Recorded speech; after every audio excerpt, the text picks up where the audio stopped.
She has a really incredible way of looking at the fabric, listening to the fabric that we create as knitters, and then figuring out maybe a better way to do something, or the best way for us to apply a technique and have the fabric respond in a really functional manner. Hi, my name is Mark and welcome to the channel. Today I'm coming to you to talk about books, knitting books, fiber books, good resources that it might make sense to have in your life.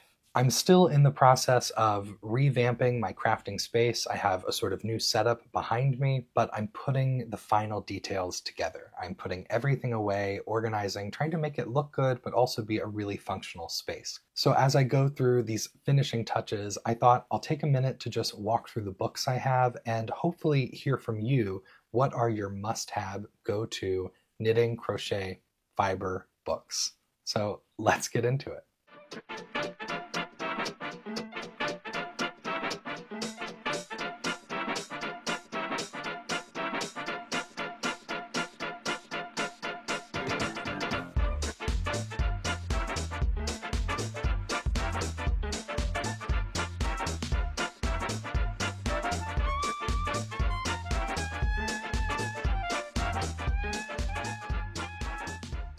So on a personal stream of thought note, I have to figure out what I want behind me as I sit and film. I have a great plant. I don't know which way to lean. I'll lean this way. I have a great plant behind me that was a birthday gift from Megan 2 years ago, and it's flourished. I recently cut it down quite a bit, and I've propagated it into 2 additional plants. But as I sit and film, it's right behind my head. It looks like a little hat. So the plant is going to get moved, and I'm also blocking some of my yarn, some of my sweaters. So I have to figure out what's the nicest way to arrange all of these things. But as I said in the intro, as part of this process, I just wanted to show you the books I have. Someone left me a comment probably months ago now asking if one of the books behind me was a really helpful resource as I started my knitting journey. And in fact, I've never opened that book. I just have it because it was recommended to me and I was told you should have this for reference in your own knitting library. So let's look at the books I've got and what I've actually used.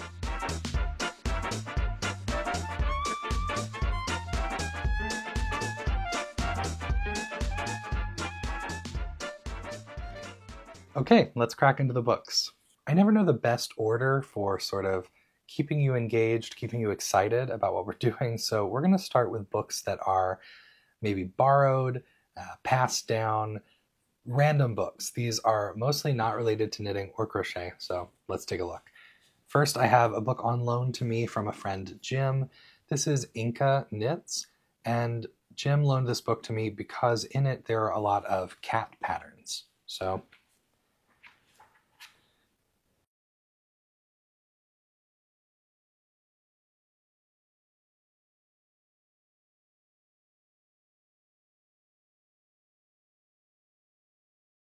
you'll see this pattern here with some cats in the motif across the chest. So anyway, Jim lent me this book so that I could explore some of the cat patterns, and now I need to give it back to him. Next up is a book called 2 Hour Teddy Bears, and I've never used this book for anything, but I've got it. One of those things where the book is up for grabs, somebody's donated things, and you can look through. I don't know if I'll ever use it, but it's kind of fun to have things like this. This is another book that was up for grabs in a donation pile. It's Donna Cooler's Encyclopedia of Knitting. I haven't used this book, but I've got it. It's got different techniques in it, applique, beading, lacework. You never know.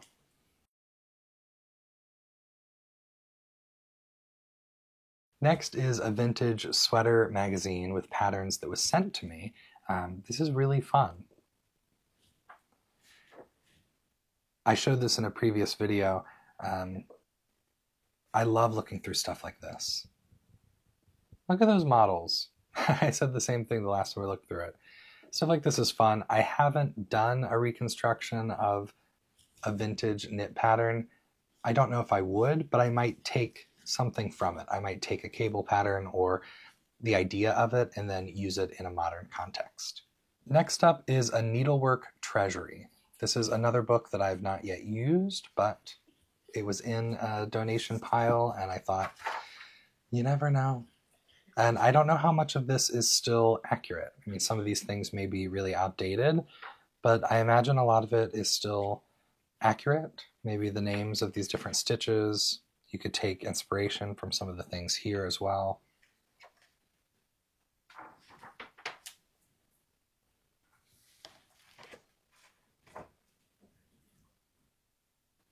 If nothing else, it's kind of fun to crack these open and read a chapter or a section on a different technique or a different craft, even just to get the perspective of what people were doing and how they were instructing and going about these things at that time.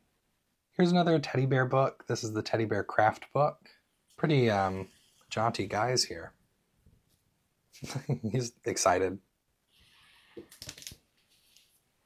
Oh, he's cute. He's wearing a little teddy bear sweater. Anyway, I've never used this book for anything, but I think it's kind of fun to have in my collection. Just a few more of these. This one is the Encyclopedia of Embroidery Techniques. This sounds like a good resource. Again, I don't know how up to date it is, but I think it's nice to have either way. Oh, look at those. Sweet. And then 2 books on quilting. I have the Standard Book of Quilt Making and Collecting from Dover. Marguerite Ickes?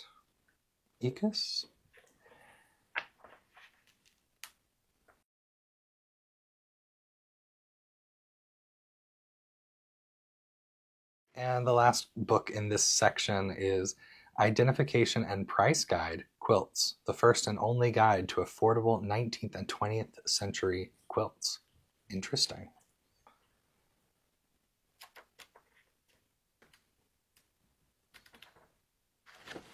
So those are my books that have been collected from sort of free book piles, donations, and a couple things that were sent along to me. Next, let's look at standalone books. These are books from designers of a curated collection of things or just their book, a gathering of different designs that they've put out under one publication. I've got 4 of these, and they're all knitting related. The first is Cumbria from Marie Wallin. If you know about my journey to Shetland and Ned and I's plan for colorwork sweaters, we've been looking at some of the patterns from Marie Wallin for that. So this is a beautiful collection. I can't remember how many patterns are in this book. 11 Fair Isle and Stitch Texture designs by Marie Wallin with really gorgeous photography throughout. So it's a paperback copy. When I purchased this, I also got the PDF version, which is what I'll actually work from. I'll work from my iPad or reprint the pages so that I can really mark them up. But it's a nice collection. So that's the first. Next is a book from Alex Bird. This is Traditions Revisited. It's Modern Estonian Knits. This book came into the local shop Around the Table Yarns, I think because Peg was interested in the book. And again, beautiful photography. Let me see how many patterns are in this one.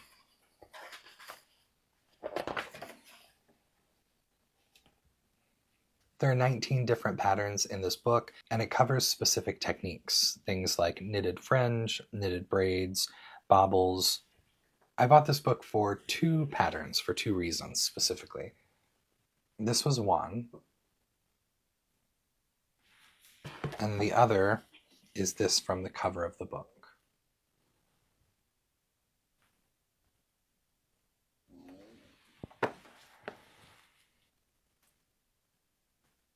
Next up is the book Salt and Timber. This is from Lindsay Fowler, and Lindsay Fowler is somewhat local to me in Northeastern Ohio. So that was another reason to purchase this book. Lindsay's a local designer, and I saw a pattern that my friend Maeve had made of the Lighthouse Keeper pullover, and I wanted to make the same sweater. So that's my colorful sweater from the intro sequence, and that's the only thing I've made from this book so far. And look, it's signed. Lindsay did a book signing at Around the Table Yarns, so I took this in. Let's see, 1, 2, 3, 4, 5, 6, 7, 8, 9, 10, 11, 12, 13, 14, 15, 16, 15. 15 different patterns and then some other information in this book. And the Lighthouse Keeper sweater, page 60. This is the pattern that I made. And mine looks quite different because of the striping mohair I used, but it's a nice sweater. And the last book in this category is Worsted, a knitwear collection curated by Amy Gilles of La Bien-Aimée. This book was a gift from Ned when we were fiancés back in 2021. Now he's my husband. There are 11 different patterns in this book from different designers, so this is a curated collection. And just like the other books, beautiful photography throughout. But I haven't made anything from this book. Next, let's go to Crochetland. I only have a few crochet books. The first I just purchased the other day. This is Cute Crocheted Woodland Creatures by Emma Varnum. And I think it's just a charming cover. I like all three of these animals, especially the bear. And so I thought, okay, I'll bring it home. I'll add it to my collection. I'm never good about following through with crochet projects. I know how to crochet. I've crocheted for longer than I've knit, but I never feel like I commit to crochet projects in the way that I can commit to knitting projects. We have a couple of very young nieces, and so I got this book thinking I might make something. I might make an animal or two for them for some gifts. Anyway, I think the animals are really adorable, and I might buckle down and commit to making one of them in the next month or two. So we'll see. Next up is the book Crochet Kaleidoscope, Shifting Shapes and Shades Across 100 Motifs from Sandra Eng. I really like books that have lots and lots of motifs or patterns, a big resource in one. So that's why I picked up this book. I do like granny squares and hexies, and so I thought this book would be fun because you've got all sorts of things. You have circular patterns, squares, hexagons, triangles, and other shapes. And then along the way, there's some information about how each of those are constructed, sort of breaking down how you get those shapes, what stitches you need to do, how to work the corners, how to do all of that. Hi, kitty. Come here.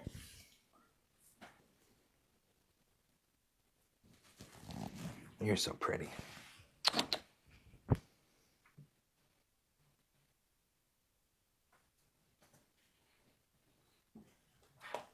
People said you stole the show the other day. Did you steal it? Oh, you're so sweet. Yes, you are. Hi. Hi.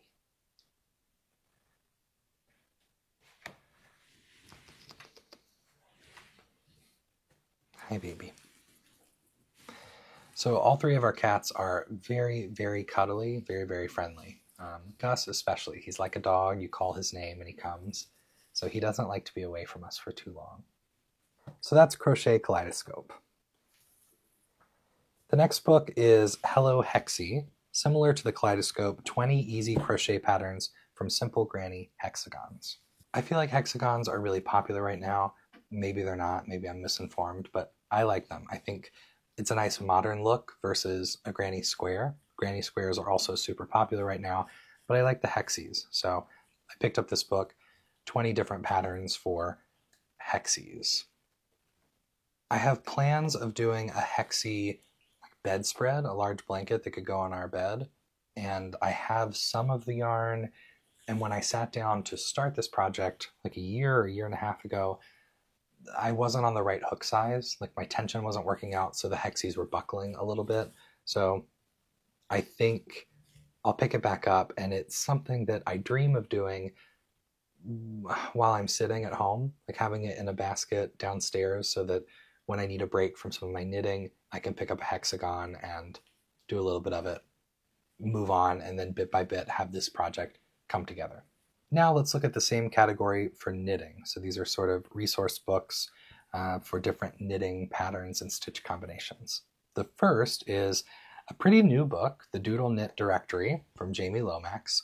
People love the doodle patterns. If you're not familiar, Jamie Lomax has put out decks, like card decks with little colorwork patterns that you can plug into larger projects, like a cowl, a sweater, all sorts of things. And so this is a full-size book. It doesn't include all of the patterns from the decks. There's some crossover, but most of these these patterns are exclusive to this new book. So if you already have the decks, the book is just another expansion of the Doodle world. So I have one deck of Doodle cards that I got on the Yarn Discovery Tour, which is our yarn crawl in Northeastern Ohio a month or so ago. And I got like the Barnyard, the farm deck that has cows, chickens, different things like that. So I picked up the book because, again, it was at my local shop, and I thought, I don't know that I'll use it immediately, but I think it's really nice to have this in my library. If I want to pull some of these color work patterns, if I want to put them together for different projects, it's a nice resource. So in addition to the color work charts in the book, there are pattern recipes. So you have the setup you'll need to plug different charts in, whether that's a cowl, a sweater, different garments and projects. Next is one of the earliest knitting resources or books I ever bought. This is the Japanese Knitting Stitch Bible. I'd heard about it from different experienced knitters, and it's a great resource. There are 260 different patterns, mostly textured patterns, things like cables, baubles. It's beautiful. And then again, you can plug these into bigger projects. So it's like a big recipe book.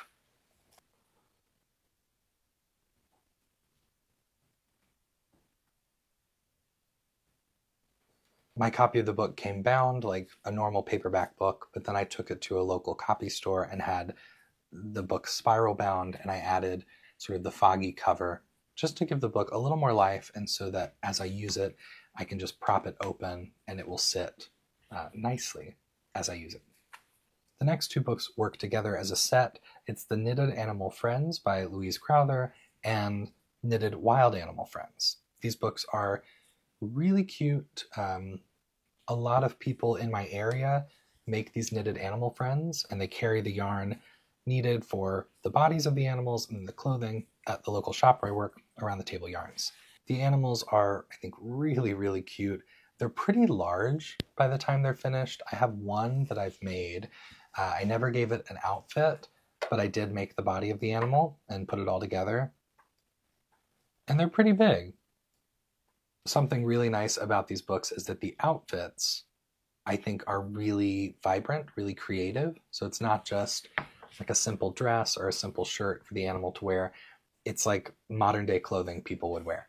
So if you like to make stuffed animals, or you have recipients in your life that like to play with stuffed animals and change the outfits, customize them, this is a fun collection to work from. All right, 2 categories left. One is not really a category, but I just put 2 books aside because they are my blank notebooks. And one is my little Fair Isle notebook that I got in Shetland. So it has this beautiful Fair Isle knit cover, and then the inside is just a blank notebook, which I thought was really cool, really beautiful, and a nice memory, a nice souvenir of the trip. So there's that. And then I've got my big notebook here. This is one of those German notebooks, a Leuchtturm 1917. And it's big. It's got the little dot grid pages so that I can customize them. I can write like I'm using lines, or I could draw charts or do other things in the book. And I use this as my knitting notebook. I definitely don't use it as much as I should, but I have it. I put it together. You'll see here's an example of how I like to do my patterns. I've got the name at the top, some of the notes, other things along the side, and then I also put some information about what I would do making a YouTube video about that project. And I've got a table of contents at the front where I give each pattern several pages. Each pattern, I think, gets 2 or 3 full-size pages that I could use to make my notes or add information. And as I have new patterns, I just add them to the list, give them a page number so that later I can go to the page number and find my project information. I don't use it all the time. I'm not the best note taker for my patterns, but I've got it. I've got it so when I'm thinking about it, I can go and add information and keep it really organized. Now for our final section. These are fiber resource books. So some are knitting specific, but others are just about fiber. They're good books to have in your library, and let's take a look. The first in this stack doesn't really fit that category exactly, but it is a general sort of fiber entertainment book. Things I Learned from Knitting, Whether I Wanted to or Not by Stephanie Pearl McPhee. And these are really charming anecdotes, funny things, heartfelt things. It's a little book, sort of a pocket book, and it's nice. It's enjoyable to crack open and read. Here's Stephanie's other book, the one with the very short anecdotes, At Knit's End, Meditations for Women or Men Who Knit Too Much. This book comes from 2005, so I don't blame the women part.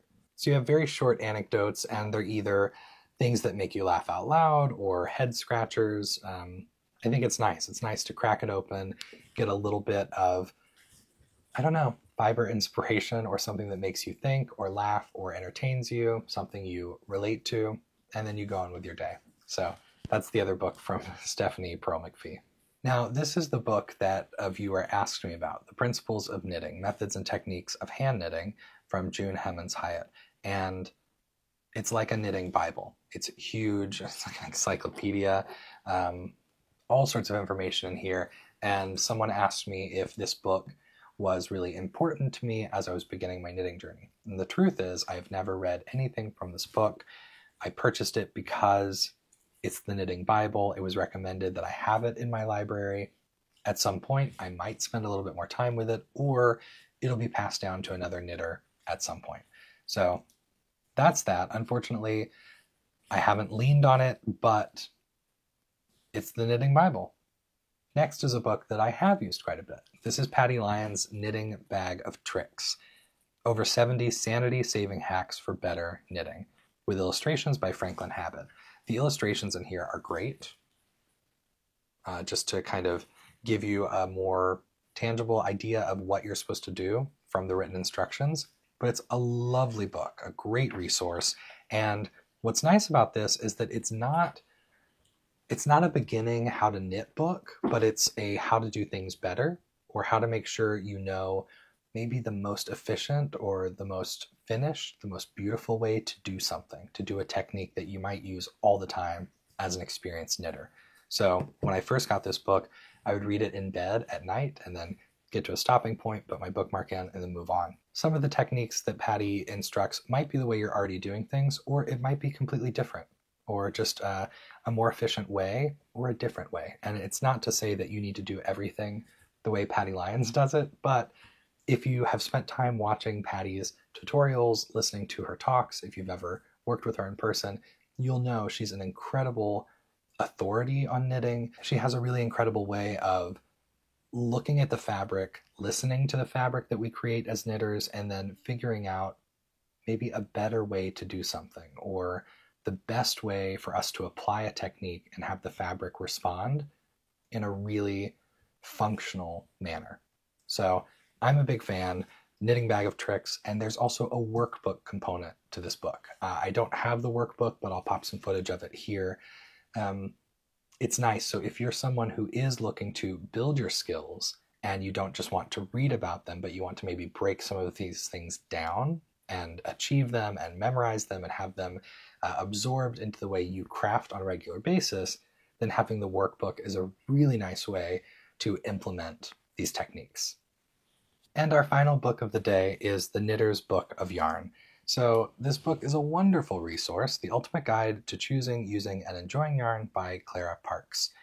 One of my mentors, Beth, told me that I had to have this book, and I said, okay. And so I bought the book, I brought it home, and this is another one that I started reading at night. It's great. If you've ever wondered about the differences between material, fiber content, how they behave, what's best to use for different garments, different structure, different stitch patterns, this book covers all of it.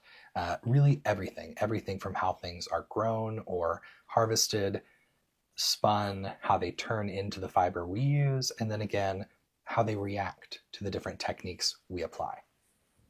I think this is a great sort of map at the front. I would love to have this as a poster. Just showing the journey of all of our different fiber sources. So here's a peek at the table of contents. I think this is a nice book to have if you love yarn. If you're someone who loves fiber, whether or not you use a large array of different protein or plant fibers, synthetic fibers out in the world. It's just a nice book to have. It's easy to read, and I think it's fascinating. It's nice to know more about all of the different fibers, the different bases, the different plies, the way all of it comes to us as crafters. So that's our final book of the day, The Knitter's Book of Yarn. Behind me, I have a couple of 3-ring notebooks that I use to keep printed patterns. Most of the patterns, most of the projects that I make, I buy digital copies of the patterns. So I'm usually not working from print books, but I have digital patterns. I keep them on Ravelry, I keep them on my iPad as I work, and sometimes I print those out, then they go in a notebook. So when I see knitting books, if it's a book like the Book of Yarn, like the Knitting Bag of Tricks, those are the things that excite me because it's a book I can actually read and then maybe take a lot of information from that makes me a better crafter.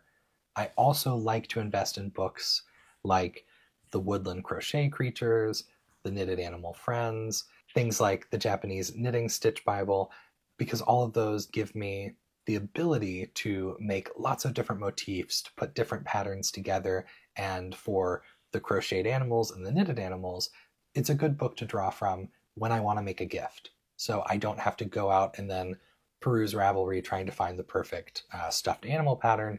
I know I have some good ones here on the shelf that I can work from. So I think that's everything I wanted to cover. I would love to hear from you. What are your favorite, sort of most important knitting, crochet, fiber resources out there? If there are great books you love, I want to hear about it. Maybe I'll add them to my library and I'll be on the lookout for them. You may not have any fiber books. You may only use the internet. You may watch videos, you may find tutorials, and find your inspiration in other places. Either way, I'd love to hear from you in the comments below. As I said at the beginning of the video, I'm putting the finishing touches on this crafting room, so hopefully soon I'll be able to share that finished renovation video with you, and I'll have, I think, a very comfortable, functional place to work on my crafting, sit and film, and chat with you. As always, thanks for choosing to spend this time with me. Happy knitting, happy crocheting, happy crafting to you, and hopefully I'll see you in the next one. Bye.